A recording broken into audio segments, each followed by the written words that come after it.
Hello and welcome to A-Lister program. Myself Satyam Pathak and I welcome you to the world of knowledge with no age boundaries. Our main focus is to improve basic knowledge for everyone, not just for children, not just for students. मेरा focus है कि मुझे English सिखाना है एक छोटे से बच्चे से लेके एक सीनियर सिटीजन तक, स्टूडेंट्स से लेके टीचर्स तक। इंग्लिश एक बहुत बड़ी प्रॉब्लम है जो हर कोई फेस करता है, चाहे वो पेरेंट्स हों जो अपने बच्चों को पढ़ाने की कोशिश करते हैं या वो बच्चे जो खुद पढ़ने की कोशिश करते हैं। इवन टीचर्स भी इंग्लिश की प्रॉब्लम फेस करते हैं।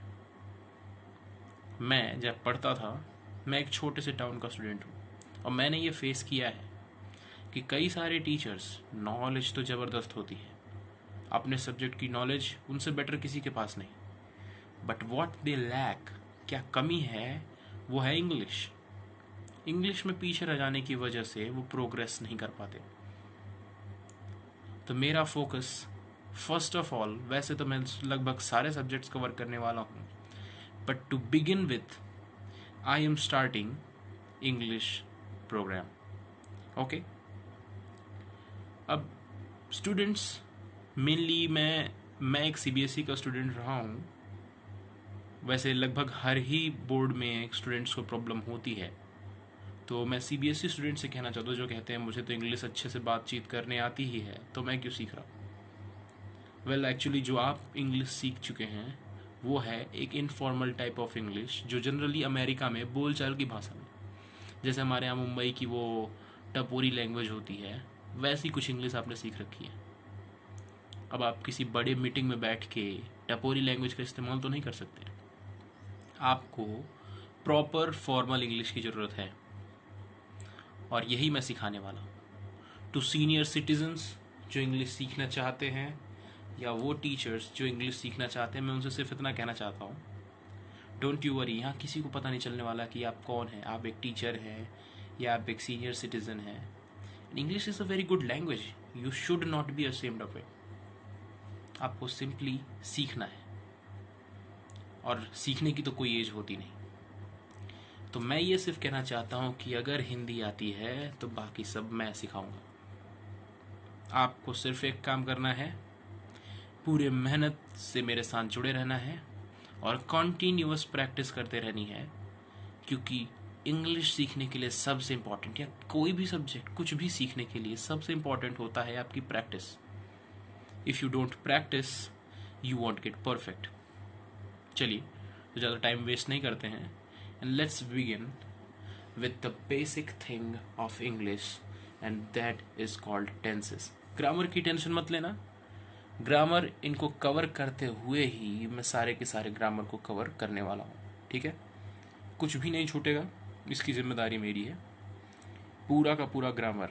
और मुझे लगता है कि एग्जाम्पल से ग्रामर सीखना ज़्यादा बेटर होता है as compare to definitions. Teachers definitions learn करा देते हैं और वो तो भगवान ही जानते हैं या आप खुद जानते हैं कि कितने डेफिनेशंस सबको याद रहते हैं। चलिए, तो बिगिन विद टेंसेस। हम टेंसेस की बात करें तो टेंसेस जनरली, और कहा जाए एक्चुअली, 3 टाइप्स के होते हैं।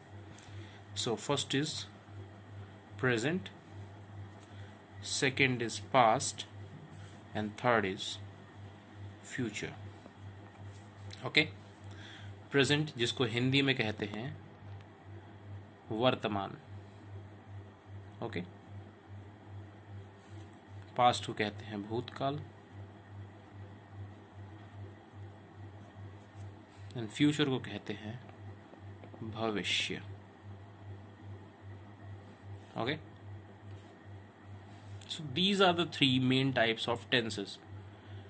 वर्तमान यानी जो अभी हो रहा है, पास्ट भूतकाल यानी जो पहले हो चुका है, एंड फ्यूचर भविष्यकाल यानी जो आगे होगा। Okay, now these 3 parts have their सब टाइप्स। इनके सब टाइप्स होते हैं, ठीक है।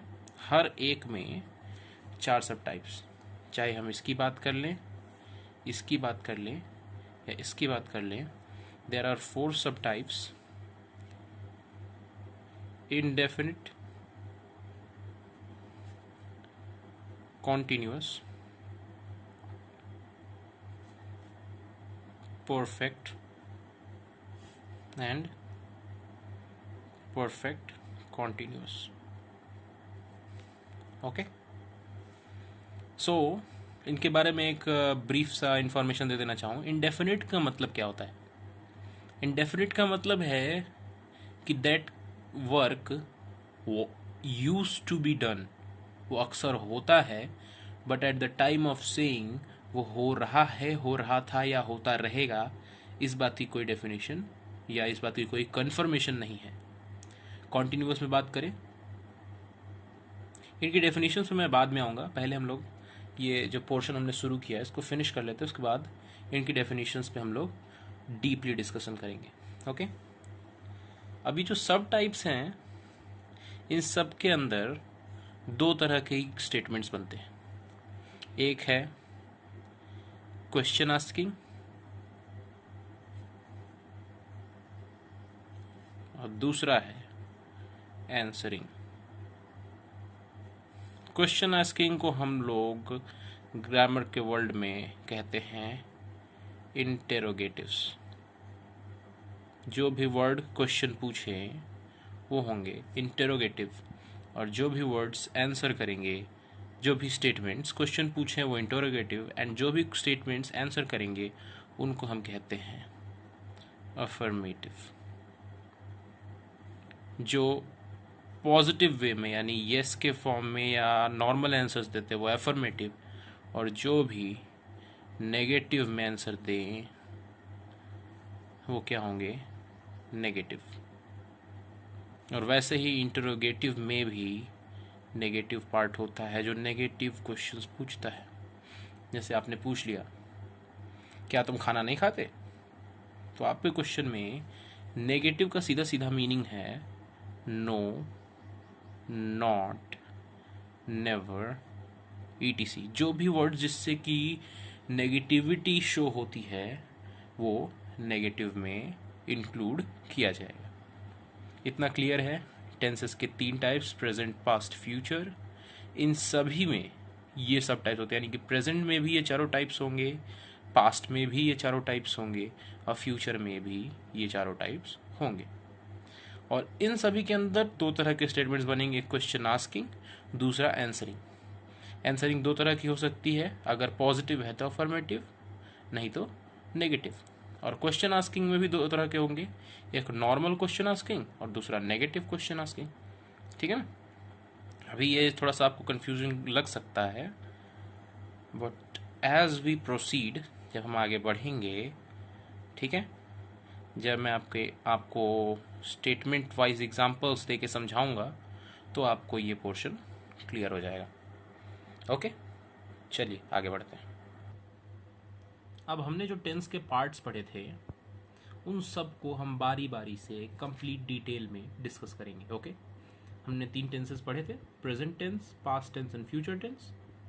अब उनके डिटेल्ड इंफॉर्मेशन अब हम यहाँ से पढ़ना स्टार्ट करेंगे.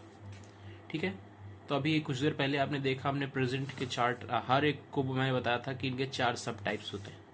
कौन कौन से? अब हम अगर प्रेजेंट के कॉन्टेक्स्ट में देखें तो वो क्या क्या हो जाएंगे? Present indefinite, second present continuous,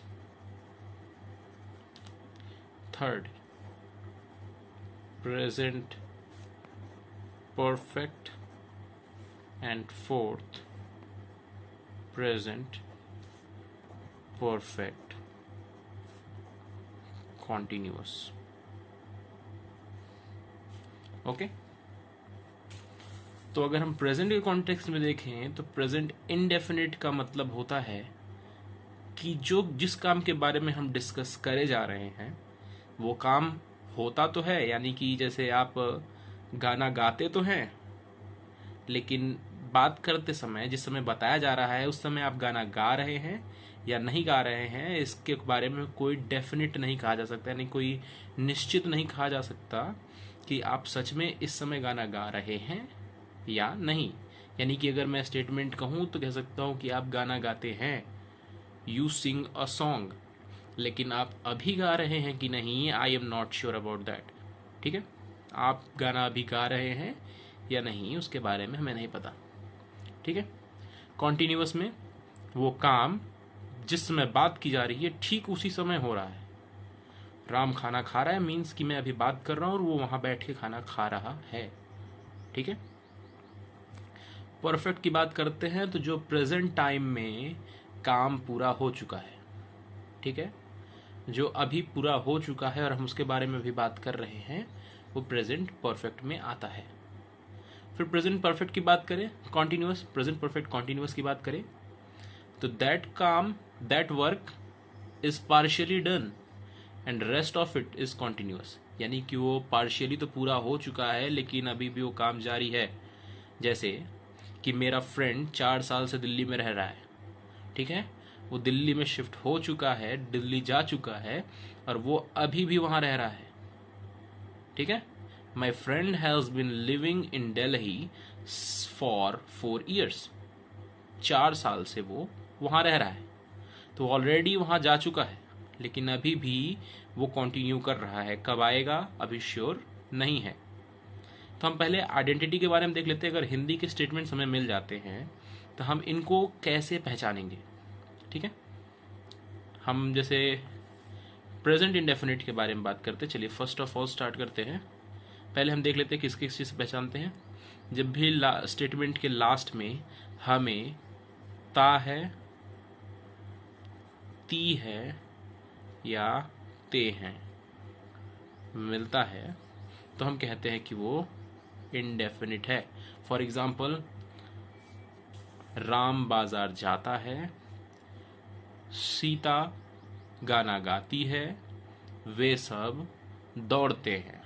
ठीक है, वे सब दौड़ते हैं मैं बात करूं तो वो सब दौड़ते तो हैं, डेली दौड़ते हैं, लेकिन आज दौड़ रहे हैं, अभी इस समय दौड़ रहे हैं, इसका मुझे कोई अंदाजा नहीं है। ठीक है, मीन्स कि वो रेगुलरली होता है लेकिन current at the time of speaking हो रहा है कि नहीं हमें नहीं पता। फिर हम आते हैं कॉन्टिन्यूअस पे, जो तुरंत हो रहा है, रही है और रहे हैं। ठीक है, ये वो 3 चीज़ें हैं जिनसे हम आइडेंटिफाई करेंगे। किसी स्टेटमेंट के लास्ट में अगर हमें रहा है, रही है या रहे हैं दिख जाता है। राम बाजार जा रहा है, सीता किताब लिख रही है और वे सब बाहर खेल रहे हैं। ठीक, ये हमारा कॉन्टिन्यूअस हो गया। जिसके एंडिंग में ता है, ती है, ते है वो इंडेफिनिट।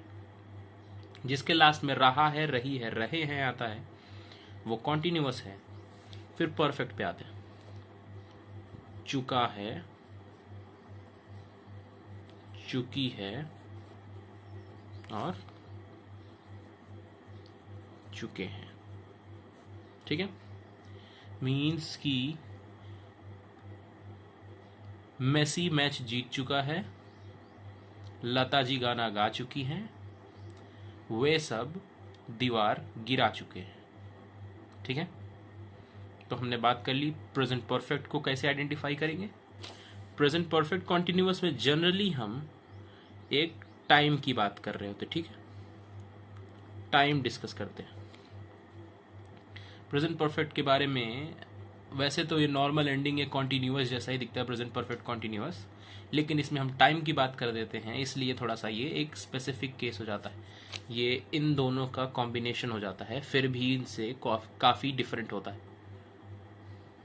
ओके, अब हम इन सारे पार्ट्स को कंप्लीट डिटेल में पढ़ेंगे। याद रहे, एक कोर्स में हम या तो सिर्फ इंडेफिनिट, सिर्फ कॉन्टिन्यूअस, सिर्फ परफेक्ट या सिर्फ परफेक्ट कॉन्टिन्यूअस पढ़ेंगे। ठीक है, आज वाले वीडियो में इस वीडियो को ज़्यादा लॉन्ग नहीं रखूँगा, इसलिए सिर्फ प्रेजेंट इंडेफिनिट को एक्सप्लेन करके ये वीडियो को मैं क्लोज कर दूंगा। ओके, तो हम लोग प्रेजेंट डेफिनिट शुरू करते हैं। फ्रेंड्स, आज के लिए इंट्रोडक्शन काफ़ी हो गया है। नेक्स्ट वीडियो में हम लोग प्रेजेंट इंडेफिनिट और प्रेजेंट कॉन्टिन्यूअस को कवर करेंगे। Okay okay, thank you very much.